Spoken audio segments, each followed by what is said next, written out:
Living the good fat life with your host Karen and Sherri. They'll help everything align for your body, soul, and mind. The good fat life. Whether change comes slow or dramatically, the good fat life will help you sort things out organically.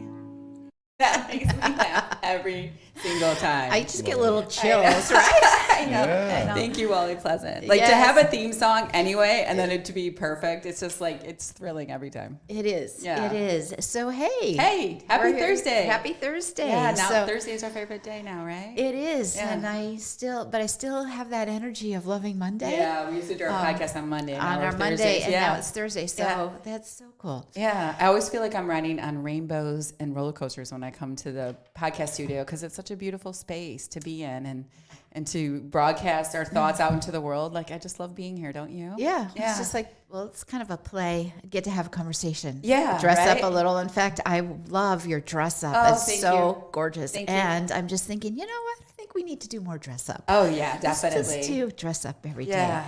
So today, one of the things in our Good Fat Life magazine, well, I don't know how to get this I know. anyway. I know It's the there. camera. But I do just want to say that we have the hard copy, Yeah. and then also for anybody who wants to get the digital copy, you can just scan the code Yeah. on the screen Or go and- to goodfatlife.com Yep. and get a hard copy And to get your house. it. Yep. To subscription to your house. But one of the things that we have found, that I've found has been really helpful, is our self-care discovery roadmap. Mm-hmm. And Who knew you need to map that out, right? People are like, oh, no, don't I just get a pedicure once a month? What does that mean, right? what does that Yeah. mean? Well, and we've got our 8 things. Okay. It's physical, emotional, social, spiritual, personal, space, which I We talked about love. last week. Yeah. Right. And that, you don't see that very often on personal self-care, financial, and then work.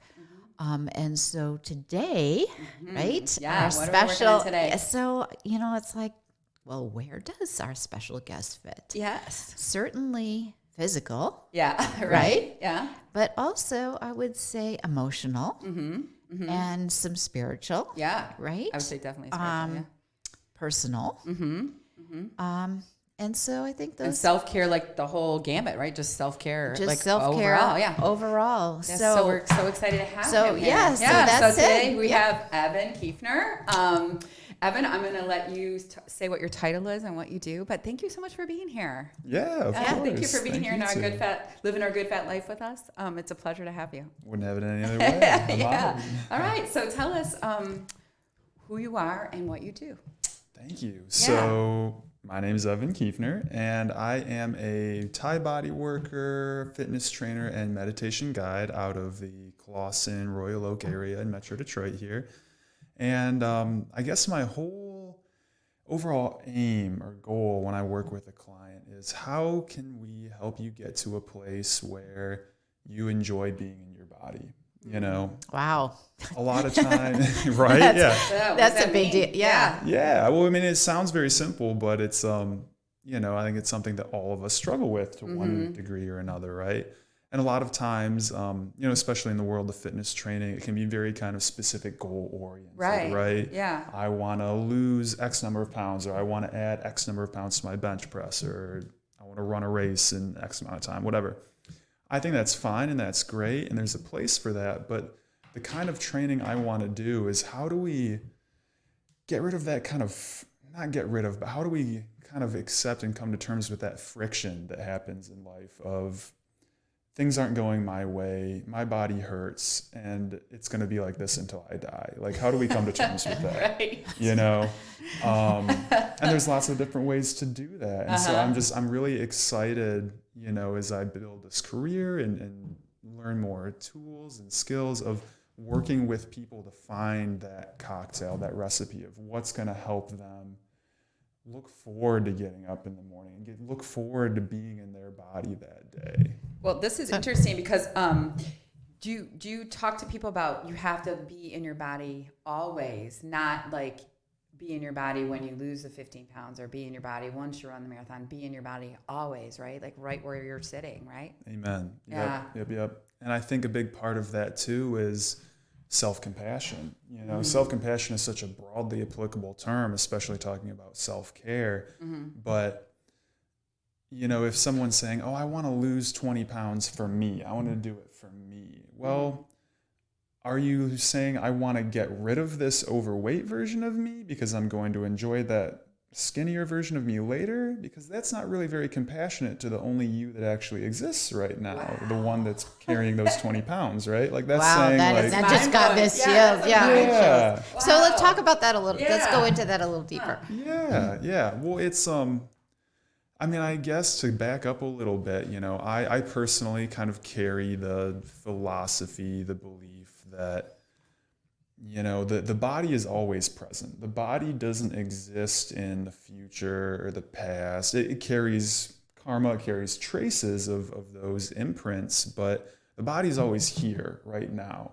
And so whatever thoughts that we're carrying about the body in the current moment, whatever messages we're picking up from outside ourselves about the body, it's always there to listen and to hear those and absorb those. And it's kind of, it's pretty sensitive, like I use inner child metaphors a lot when I work with people. And pretend your body is a 5-year-old with just the sweetest, tenderest heart in the world, right? Okay. Would you really want to talk about it as if it wasn't in the room, saying like, oh, I can't wait till I get that other child who's 20 pounds skinnier, Like, can you imagine how crushing that would be to that innocent little kid? Oh, what a beautiful way to put that. Wow. Right? Yeah. Wow.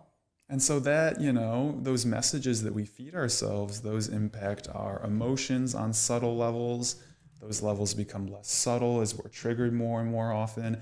And then it becomes beliefs, it becomes personality traits and health issues, ultimately, potentially, if we don't kind of check the messages that we're giving ourselves at the initial level, like the thoughts as they start popping up. At the cause. It continues and progresses into these more downstream effects that can be physical and ultimately more painful, really. Or like shift into like addictions and kind of things like that, right? And bad behaviors. And oh, you can see how it just snowballs, right? Right. Yeah, we see it in people every day, right? Yeah.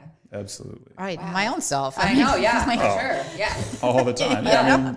The healer and the healed, right? Right, exactly. Like you said. Yeah. Wow. That's so how do you start healing those things? Like what is the work? Like to is it like forgiveness? Is it love? What does that look like? How do you start? Where do you start? Yeah, where do you start? Well, I guess there are lots of potential starting places for this kind of stuff. But again, just speaking from my own experience, my own path, for me, I guess just a little personal history. I came into this kind of work really in college when I first became interested in mind-body health and emotional health and all these things. And like many young people and many people of all ages, I was dealing with a good bit of depression and anxiety. I had just gotten out of a couple year long distance relationship. It was my high school girlfriend. And that breakup was pretty crushing. I was 500 miles away in college. And so I didn't have a ton of support system to really help me deal with that. And I adopted some coping mechanisms that ultimately didn't really serve me that well. And so I just kind of came to this place of realizing that I was suffering and I was tired of that. I knew that things were either going to continue to get worse and get much darker, much quicker, or they were going to turn around. And I can only go one of two ways, right? And but how great that you had that presence of mind. Right? You. Because because that in and of itself is an awareness. Because lots of people aren't that aware. Right? You just kind of keep trying to get through the day, and then pretty soon one thing leads to the next. And what do you attribute your awareness to? At that time, the awareness that it was either going to go one way or the other. Right, that you could, that you had a choice. Point. Yeah. Well, I studied psychology as my bachelor's degree in college, and I've always kind of been curious about how the mind works, and I'd always kind of thought about suicide, not in terms of like suicidal ideation for my own self, but just thought about that idea of like what's going on in a person's head that brings them to that sort of place. Like I was always just kind of like a little bit fascinated with that process, you know, and I started kind of seeing those tendencies and those patterns kind of in my own mind. And so I was like, oh, I recognize this. This is scary. Yeah. You know? And yeah, I read enough literature, enough studies on the effectiveness of earlier intervention and therapy. I've been going to talk therapy for a number of years at that point. Recommend it. It's fantastic. But yeah, I don't know if there was one really thing that stood out and said like, listen, this is the fork in the road. Yeah. Or if it was just kind of this more subtle like hints that I was picking up as things would go along. But at one point I remember being in my room and being like, either I'm going to have to try something that I've never tried before, or it's just going to keep getting worse. And that really brought you to like your calling, actually. So so I feel like it came from like beyond, like when you have that awareness and you go from instead of thinking to thoughts, that is awareness, and you heard that, so it really lit you up and it brought you to right where you're sitting today, right? I mean, look at you now. Oh, thank you. But I mean, think about that. Like that's amazing. Like in those moments where you're like getting out of your comfort zone, that's leading you, right? That when you get comfortable with being uncomfortable, that really kind of leads you to where you're supposed to go, right? We've talked about that before. Yeah, a lot. Absolutely. So, okay, so let's go lot to back. unpack. I mean, it's just like, okay, where to even start? So one thing that happened to me in my 30s is I was diagnosed with fibromyalgia. And I was in just pain all day long, right? And I had a very busy career and kids and all that goes with it. And the doctor basically said to me, oh, just here, you take these pills and just get used to it. This is the life that is yours. And, you know, I'm not a big swearer, but I had some real choice words around that one. You know, it's like, there's no way that's happening. So my, I had to make a decision, right? It's like, to your point, it's like, I got to do something different or this is what I'm looking at and this is not acceptable. So fortunately, meditation popped up, and one of my friends who was a big meditator said, come with me and meditate, right? And I just fell in love with it, and it changed everything. Because one thing leads to the next, right? You learn to meditate, you learn to think different, you find essential. Intentional. Your whole mind changes. But also, I found essential oils. I found more ways to self-care, self-talk, all of those things. But, you know, I mean, here, decades later, as you're talking about that little 5-year-old, you know, the shaming with the pounds, I'm going, okay, I still have some, you know, I still have those pieces in me. All of us, Right. So it's a process, right? It's a process. And that's why it's so important to have things like this, right? Because it is a process. And these are the things that light you up and why you're here. And it's like a daily and sometimes hourly kind of a process. Secondly, right? Right. So talk more. Okay, so you got through college and you obviously have really maintained your fitness processes because you're just in amazing physical shape. Thank you. And your posture is just very stand up straight. But you have that wonderful chin that just looks like, you know, fit. That's genetics. I didn't do that. Yeah, I can't claim credit for that one. But you know, it's not the way that you carry yourself is definitely different. But not that, you know. Stop. Sherri, stop being I know, my 5-year-old. So anyway, then what happened? Thank you. Yeah. So I reached that point, you know, that kind of fork in the road, and I'd been very physically active since middle school. You know, I was an athlete, and I was homeschooled prior to entering a private school in middle school, and so I was, you know, kind of had trouble making friends. Right? It was a little difficult in that respect. I was definitely very weird. Not that homeschooled kids are. But no, there is it's hard to. Well, all the kids, you know, saw that with virtual. It's hard to reintegrate, right? Yeah. So absolutely. Go ahead, So I I found that sports and working out was kind of my gateway into being cool and accepted and popular, right? Because I was in one of those small private schools where, like, if you were an athlete, you were a member of that certain athlete clan or clique, and you were safe socially, right? Yeah. And so once I realized that, I just threw myself all in. I think I was 13 when I got my first set of 10-pound dumbbells, and my brother and I, every night during that summer, we would do like 5 sets of 20. Like, we would just rep out. Like, I just fell in love with that feeling of lifting weights. And, I've never had that. Yeah, I know. I'm like, something to aspire to. It starts small. for you. Yeah, that's right. But, I'm blessed with a big skeleton. And so, like, people see the, like, oh, you're big and you're good at wrestling. Like, that's cool. And then, the ego just kind of wrapped around that more and more. Did that help you or hurt you in the sport? That's an excellent question. So it helped me a lot up through the end of my career, really, I'll say, just because, I'd never really had that strong solar plexus, like, I'm here and I'm good at what I do, and, like, I'm going to walk on this mat and I'm going to win kind of confidence before, being homeschooled, like, it's all about how well you get along with your brothers and sisters. And it's like all very good ideals, but that kind of, like, strong core self-esteem wasn't really ever built or solidified because I never needed it, Oh, interesting. Right. Huh. But then I found that I started building that in wrestling, and I kind of got a little bit of, I found my swagger a little bit, right?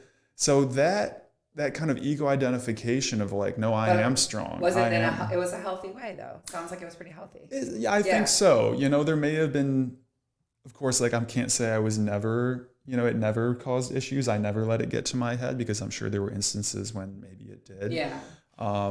But overall, I think it was definitely a good propelling force for me forward. The rub with it came when I actually had to stop wrestling sophomore year in college because of back issues. I'd been dealing with I believe it was a torn muscle in my low back, never diagnosed, but it just kind of this nagging thing over the years that I dealt with, worked through.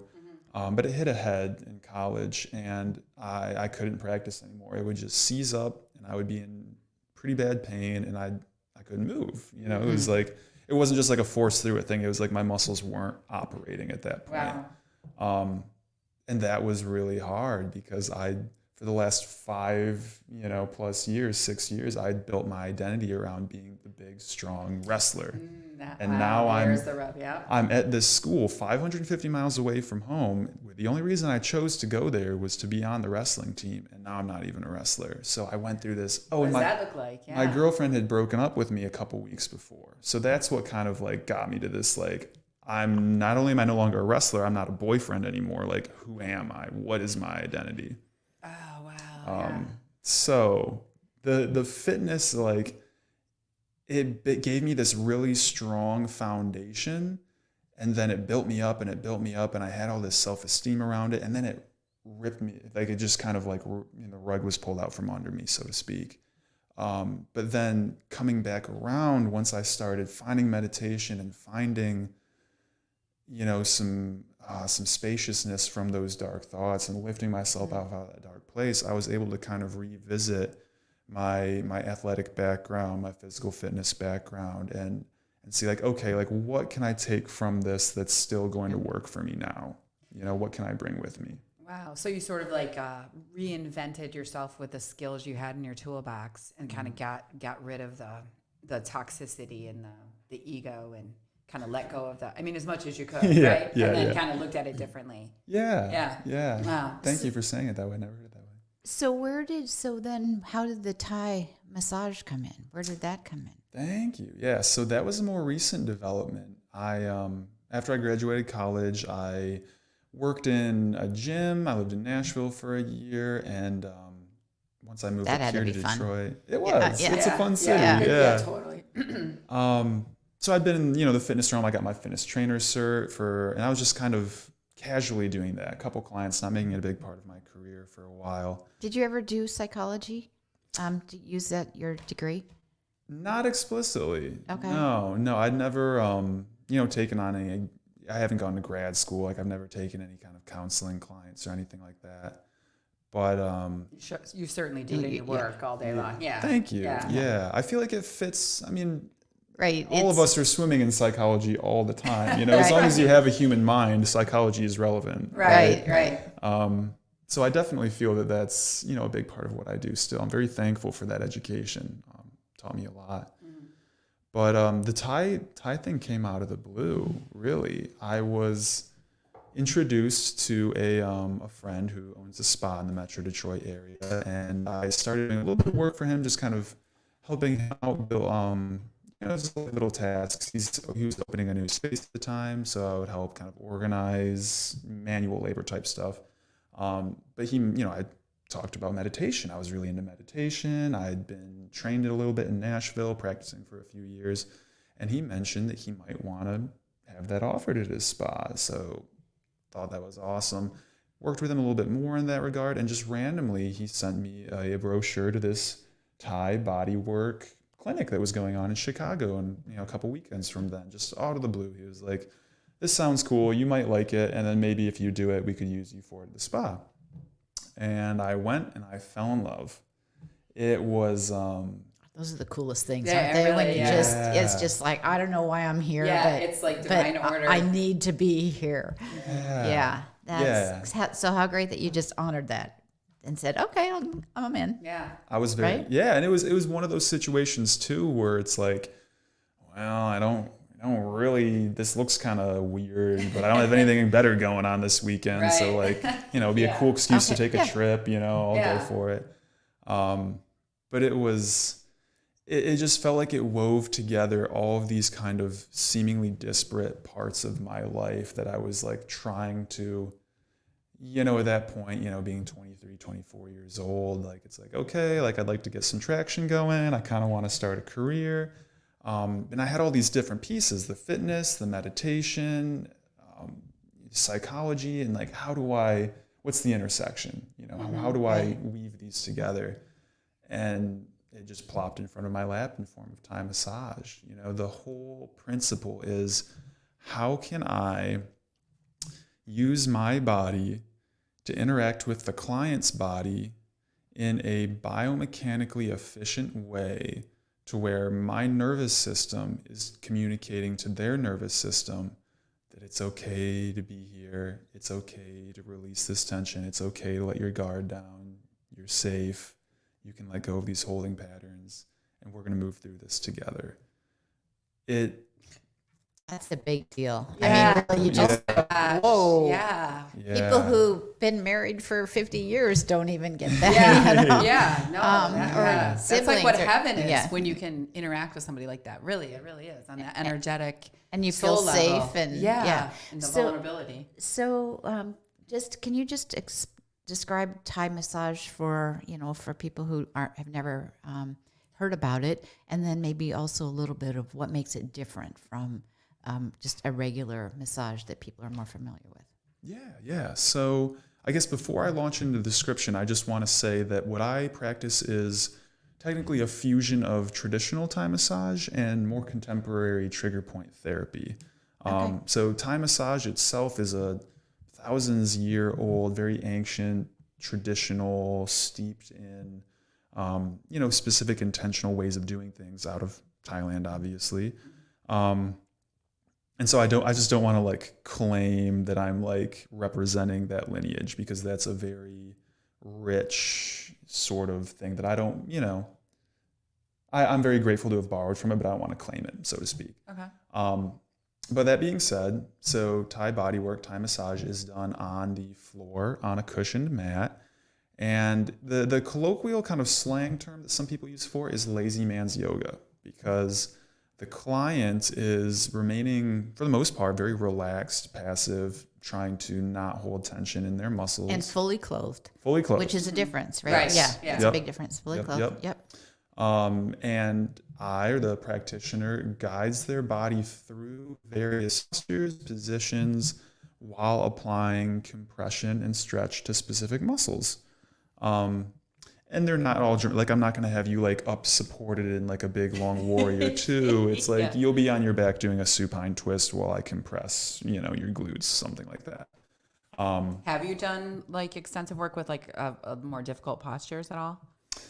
To be honest, not yet. No. But is that something people do? Yes. Yeah. So traditional Thai massage, they do much more kind of complex, more eloquent, full body stretches. Okay. Because the emphasis there in traditional Thai massage is much more on opening the energy lines, the currents.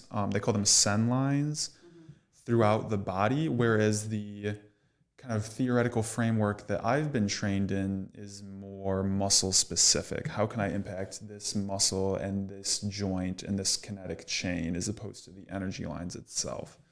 So there are some full body stretches that I do, but it's more of the framework of like, how am I stretching these specific muscles as opposed to what is the overall posture that's being accomplished here?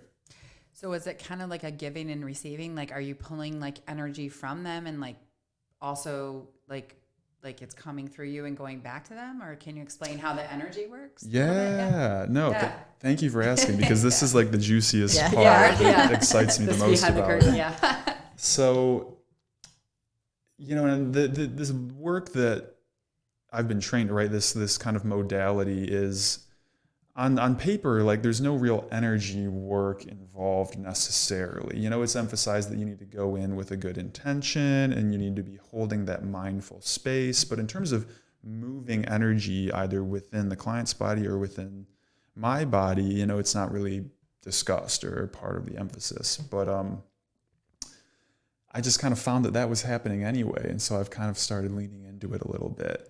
So what I do is first, going into the session, I do a quick little meditation where I just cleanse my aura, I cleanse my energy, and there's lots of different ways to do that. But I do some visualization technique to help accomplish that, and I go in with the intention of, may this body be a vessel of healing for Clarissa, Vincent, whatever my client's first name is.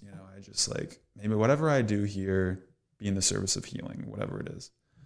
And then when I, start meeting with a client, I'll go through a consult, figure out what's been bothering them, what we're trying to work on. And then when we begin and they're on the mat, I do my best to enter a state of just appreciation for the miracle that is their human body. I don't have to go into all the science and the specifics of it, but just the crazy intricacy of the human body is constantly mind-blowing. For a single cell of our body to be alive is a miracle of depthless proportion, let alone trillions upon trillions of those cells working in concert to form an organism that found its way in front of me on that day. Wow. It is when you when you stop and think energy, about just the miracle that we are. Yeah. It's mind-boggling. Yeah. And I find that on days where I'm just feeling like, a little overwhelmed or whatever. And then I go, and then if I can stop and go, the fact that you're here having this thought is a freaking miracle. Yeah. Right?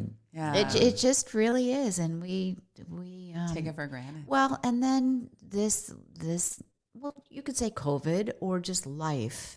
I'm just getting to an age where lots of people are having really serious medical issues. Or we had a week 2 weeks ago where 3 of our friends had to go to the hospital for emergencies, and it wasn't COVID related, with other stuff. And it's a whole nother topic as far as how much we can control our health and our well-being and all of that. Versus stuff that just happens. Mm-hmm. But the minute that something like that happens, then suddenly you go, oh, this body that I was, temporary. whining about, yeah. A few minutes ago or yesterday, or, I was being kind of like, oh, woe is me because this person wasn't behaving the way I thought they should or whatever. And then you get this thing with your body and you realize, oh my gosh, I've not been living In my body. mindfully and intentionally. Yeah. Thank you. Yeah. And in my Right? body, right? And in my body, Yeah. right? Yeah. Right. So that brings me back to there's this traditional Buddhist meditation, right? The first foundation of mindfulness in Theravadan Buddhism is the body, mindfulness of the body, being aware of the body. And part of that is this very specific meditation, this formal script of a meditation they do that is all about contemplating the various stages of decay of the body.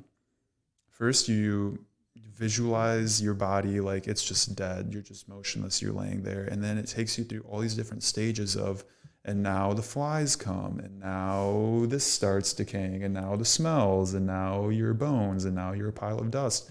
And you just realize that it really brings you to terms with the fact that that's what this is. Like, this is just a biological pile of matter that is somehow miraculously in concert, and it's moving and it's regenerating. And so to be at a point where, to find myself at the intersection where this pile of matter is not just dust, it's not a heap of bones, but it's up and alive. Like, I'm here for that part of the process, brings it back to that miracle. Wow. Right? That is That a is- miracle. Of all Yeah. the, not only am I right. in this body, but I'm in this body at a time when this body is alert and awake and moving and able to form thoughts and words and, Yeah. speak into a microphone and wear Yeah. headphones. Like, Wow. Yeah, that is amazing. It is. Any part you're alive in that, like Ram Dass talked about when he had the strokes, like how glorious his life became to be inside of his body.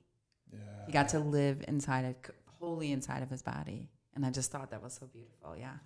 Wow. Well, and we have grandkids, and just watching babies start and the development, right? And how much it takes to be able to just move your arm, Stand up. and then Get up off the ground. or stand up, and those things, and watching the babies develop, you just go, oh my gosh, right? We take so much for Happening granted. right in front of my eyes. Yeah. Right. Yeah. Yeah, we forget all the hard work, all the frustrated crawling that we did before we stood up, right? Exactly, and language. I mean, I'm trying to learn French. I'm going to change my language. You are. I am learning French, Amen.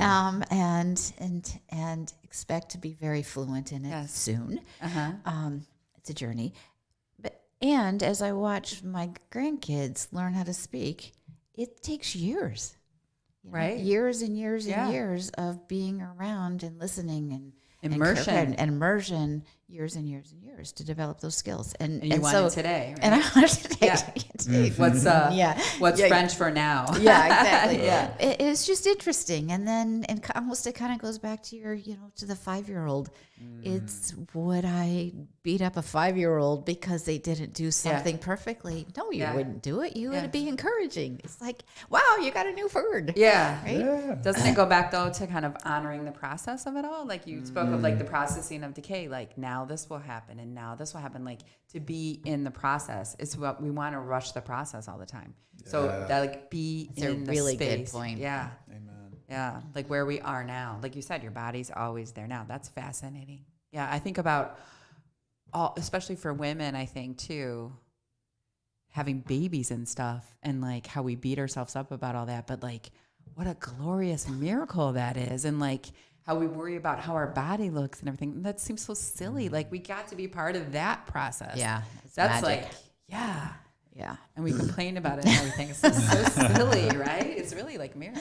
Yeah. Yeah. Yeah. Oh, it is. It is. It's interesting. It's not like it is. Yeah. Yeah, it is. It's good heavens.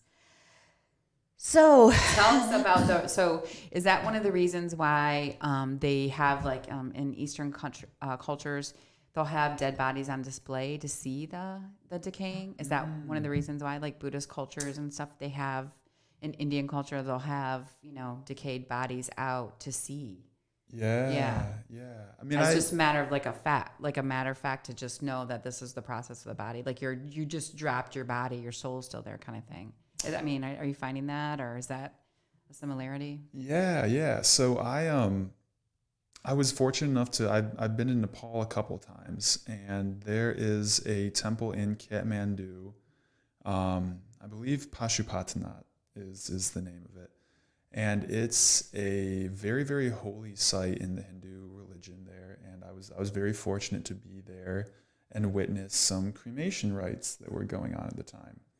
And right on the banks of the river that's flowing through this temple complex, there are these, maybe like 10 to a dozen stone pyres built into the steps, just feet from the water there. And public cremations are going on all the time. People are constantly bringing their dead, and that's a great honor, to be burned at Pashupatinath, because that's such a holy site. And what I've gathered from that and from other, just experience and learning about Buddhist and Hindu cultures is it's just an acknowledgement that death is just as much a part of the process as, the animated alive part is, Here in America and in Western culture in general, like we shun death. We're afraid of death. We have closed casket funerals. Like, we don't celebrate it. Like it's something to be afraid of and push away and push away and push away. And like, you don't talk to the kids about it. Makes you not live your life when you're afraid of death, right? Like that makes your life less. Exactly. We think it's making life more because we think like, oh, I'm clinging to life because I'm rejecting this. So I must be bringing this to me.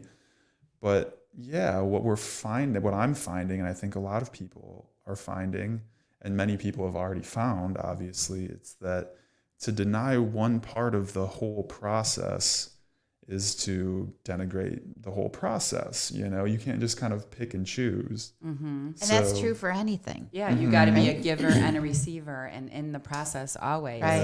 Yeah. Right. Yeah. And I think that loops right back to self-compassion perfectly, right? Because if I'm a good person, right, and I always treat other people well, and I'm always doing nice things for other people, but then I'm beating myself up, like, isn't that kind of separating myself? Isn't that kind of an ego trip there to say that I'm different from all those other people that deserve compassion? What is it about this part of the spectrum, the one that I'm in, that makes it so bad that I have to reject it and push it away? That is such a great point. And then you push it out to other people, right? Yeah. It goes out, and then it comes back, and then yep. Yeah. Wow. Absolutely. That's a really great point. So it's like eating good fat, right? Yeah, exactly. Totally like eating good fat. I do a ton of research. I'm amazed at how much time we spend researching and the team around what goes into the magazine. I just didn't realize how many thousands of hours have gone into curating curating stuff. But it's and with good fat. I mean, what started is people would say fat's bad for you, so I'm not going to eat fat. Well, our bodies were designed to need good fat, and I'm not talking about French fries. I'm talking about avocados, and olive oil and stuff. But it's that whole thing. And if you deny this piece of it, you get sick. Right? And so we're just really working on finding those things and those ways that culturally and individually we've denied the whole piece of it because we've gotten generally it's because we've gotten bad information. Right? And so people historically, the dietitians and the recommendations and stuff were using bad information. And it's also fascinating to me how once we get an idea in our head, it's so hard to change it. Whether it's true or not. Yeah, right? It's like, and and you've got piles of evidence that something may not be right for you, and yet we continue to hold that belief. Yeah. No doubt. Confirmation bias is such a vicious thing. I've never heard that term. That's great. Yeah. Once I get one idea in my head, I'm only going to look for the information that confirms that. There could be piles of evidence to the contrary, but I'm not going to look at that. I'm going to look at the one fact that comes from this one obscure source that says that my viewpoint that I already have is correct. Well, it shows you too how powerful your mind is, because you get an idea, you do make it happen. You do send it energetically out, and it Okay. does happen to prove your point. It really, really does. Mm-hmm. So if you look at it that way and go, like, I'm really an alchemist, like I do prove my point every time, and you change it to a positive, use your, your powers for good instead of evil, it really can change your entire life, right? Amen. Yeah, Amen. like really is important to be everything in a positive, proactive like space, right? Because when I was younger, I used to say, I'm fat. Do I look fat? I'm fat. I'm fat. I'm fat. I'm fat. And I got fat. I got super fat. And I wasn't fat then when I started saying that. Mm-hmm. But it was my ego trying to like separate myself out. And then I kept saying, I'm fat. I'm fat, fat. And sure enough, I got really fat. And I was like, wow. And I was What so, a powerful manifester you are. yeah. And I was really down on myself, but I'm like, I created this. Now I can create something different. And now I can create something different. And now I can create something, you know what I mean? Again, you came back to the choice of like, oh yeah, I did this. So now I can do something else. I can do Yeah. something else. Yeah, that's Yeah. powerful. I love It's that. oh my gosh, what an interesting conversation. Yeah. Right? I mean, yeah. I mean, Right? it all kind of links in together, right? But the fun, I think the part that just lights me up so much is that back to the beginning, we get to choose. Right? It's the awareness that we get to choose Yeah. and create these spaces for us, and it's all already in us. And if we find those people, kind of what we were saying at the beginning is, but often we just need help understanding the ideas that we have or the beliefs that we have. Yeah. And that stick in our muscles and stick in our bodies and send us on these paths. And some of it, I think, is, a lot of it is ancestral because our parents believed some way that their grandparents, that their parents believed, and we pull that with us and we don't realize the impact that it's having as well. Amen. And I think that's why having some sort of awareness practice in general is so important. There are lots of different ways to kind of amplify your awareness, to practice awareness, right? Can you give us some examples? Yeah. So one of the first, kind of alternative mind-body practices I was ever exposed to, and it's still my cornerstone and has grown so much, is simple awareness of breath meditation. This is a big part of a lot of Buddhist practice. A lot of different spiritual traditions use this. But the general gist of it is, and you can do this anywhere. This isn't just something that you have to like sit down on your cushion and light your candles and incense for. This is something that you can be doing every moment of conscious awareness. You've got a meeting that's kind of stressing you out, Exactly. Walking down the street, whatever. You just watch what your breath is doing moment after moment. You're like, okay, where do I feel the breath in my body? What does the breath feel like? Do I feel that expansion in my belly as I'm inhaling? Do I feel the contraction as I'm exhaling? Does that feel forceful? Does it feel natural? Does it feel like it's catching in certain parts? Does my chest feel like it's inflating? Does it feel like I'm recruiting muscles to do that? You just build this mental map of what the process of breathing is in the body. And then your mind starts running. You're like, okay, I'm bored with the breath. I'm going to think about this. And then you realize, oh, that's not the breath anymore. That's a thought. And it lets you kind of look at that thought because it's popping in against the background of your breath instead of just being the default water that you're always swimming in. So by building this awareness of the breath and this physical presence, you build this kind of more stark contrast with your thoughts and your beliefs and your mental activity.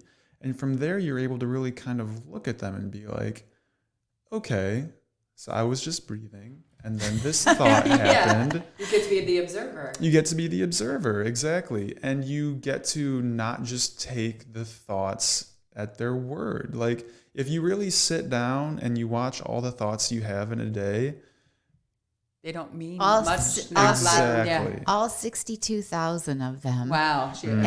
And it's likely if you don't do things like this, the 62,000 that you had today, you're going to have those same ones tomorrow. Yeah. And the keep same ones the recycling next them. day. Yeah, Exactly. yeah. So Yep. what a great practice. Yeah, and you don't Yeah. attach a story to it, and you don't like Exactly. attach another story to that, and then a story to that, and then you're off your breathing again. Well, you don't have to believe them, really. Yeah. Like I could have, let's just say like I started dating someone specific, whatever, just as an arbitrary example, and maybe they send a text and like it's somewhat ambiguous and like I'm not sure what they meant, but it's also text, so it's like very one-dimensional form of communication. So I form all of these just like assumptions about what they might mean, and before you know it, like half an hour later, like I'm having anxiety. My physiology is altered because of this thought that I had about the situation.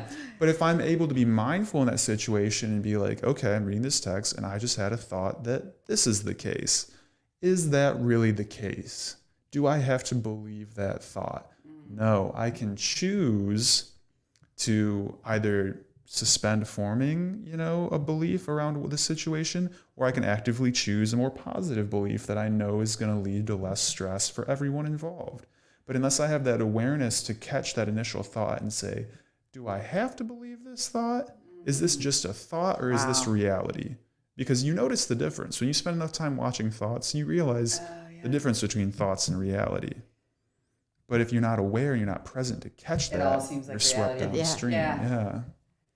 Wow, that's deep. That is and powerful. Yeah. Thank you for that. Yeah. Thank you for that. So I could see Johnny was like, now how am I breathing? So great. Well, so that was... Well, breath is so important. We've talked about that before. Basically, if you're breathing, that's yoga, right? That's the consciousness. Breath means you're alive. Yes. Breath gone means you're dead. That's the difference, people, right? Amen. Yeah. Yeah. And think about that metaphorically.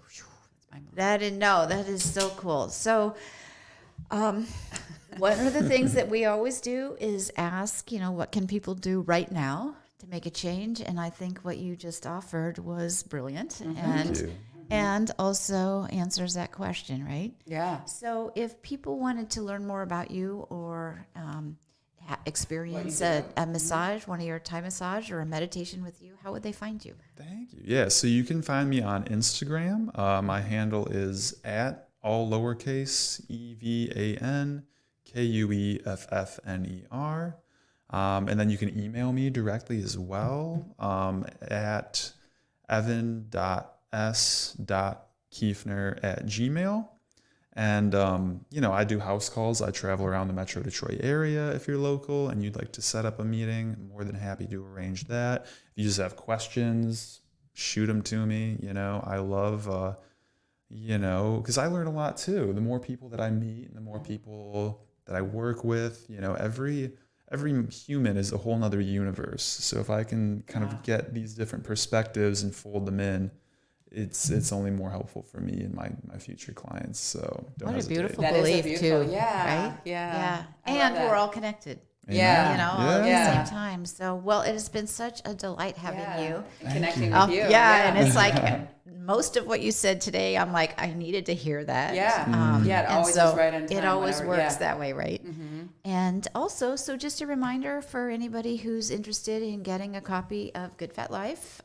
Click on the QR code. Click on this, code, and we'll send you an email with the link. Or you can go to goodfatlife.com and sign up and get a subscription. Until then, let's go live our good fat life. Hey, because it always comes back to good fat, right? Good fat life. Exactly. Yeah. Exactly. You, Thank you so much. It was an honor. Glad to be here.